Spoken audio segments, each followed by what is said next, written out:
Como ya dijimos, como ya os dije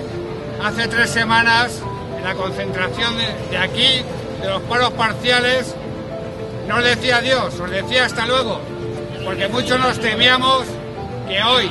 día 30, nos íbamos a ver aquí. Y por desgracia ha sido así,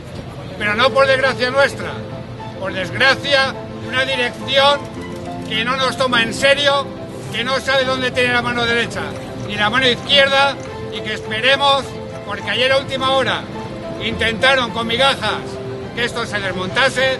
esperemos que hayan aprendido. Insisto, somos 50.000 trabajadores en toda España, tenemos una fuerza increíble, y si no nos hacen caso, el día 21 de diciembre y el 26 estaremos aquí, y que arda Troya si es necesario.